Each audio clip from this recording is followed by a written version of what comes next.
Hi, this is Dusty King with King & King in Jackson, Tennessee, here with your landlord tenant tip of the week. And it's been a few minutes since I've provided one of these tips, but we've got a new year, 2021, but unfortunately we've got the same old song and dance when it comes to landlord tenant law in Tennessee.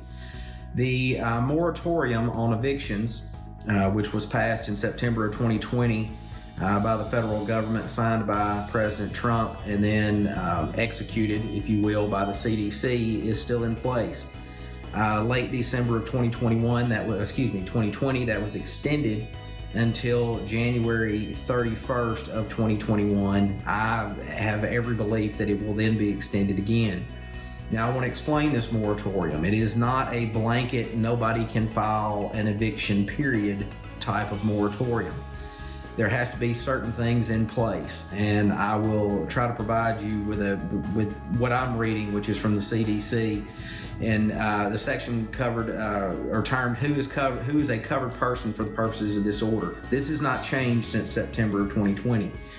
The individual has used their best efforts to obtain all available government assistance for rent or housing. By the way, they have to present to the landlord, the tenant has to present to the landlord a document signed under the penalty of perjury that says these things. One, the individual has used its best efforts to obtain available government assistance for rent and housing.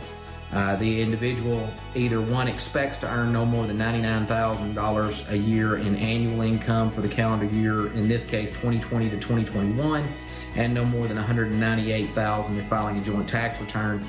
That essentially covers, I would guess, 95 to 99% of the people in West Tennessee, and was not required to report any income, or was not required to report any income in 2019, or received an economic impact payment or stimulus check. Again, there's a vast majority of people that received that pursuant to a particular section of the CARES Act.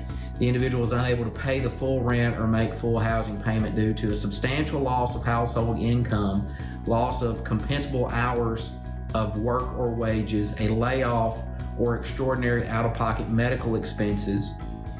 Number 4, the individual is using best efforts to make timely partial payments that are as close to the full payment as individual circumstances may permit, taking into account other non-discretionary expenses, and eviction would likely render the individual homeless or force the individual to move into and live in close quarters in a congregate or shared living setting. I'm assuming a shelter, because the individual has no available housing options.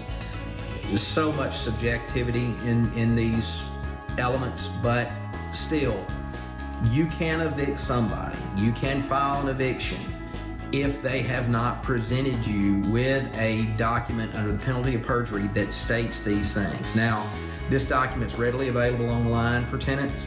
You can do a quick search. Outfits like West Tennessee Legal Services, I'm sure, have them available. And if you get one, do not file any sort of eviction. You can face criminal prosecution, to be honest.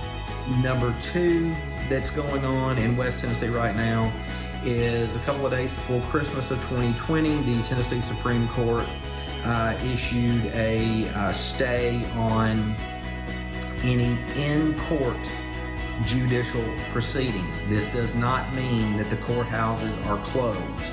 This does not mean that there are not some court actions that are moving forward.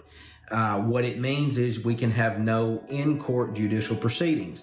Some judges, and this is typically each judge kind of does what each judge wants to do, but there are some judges that are taking full advantage of the Zoom, teleconferences, and they're moving their cases forward. There are the other judges that are not. There are some cases, albeit I think it's few and far between, that really just don't allow for that kind of virtual presence that you really have to have, face-to-face in court.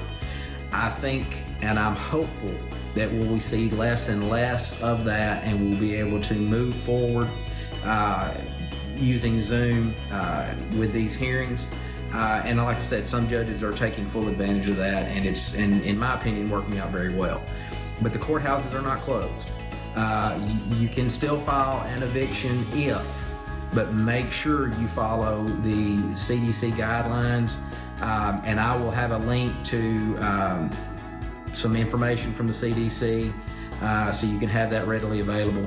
And if you got any questions, feel free to contact me. You can check out our website at www.kingplc.com. That's King, P as in Paul, L as in Larry, C as in Charlie.com. Or you can give us a call. Our number is 731-664-6864. Again, this is Dusty King with King & King, and this is your Landlord Tenant Tip of the Week.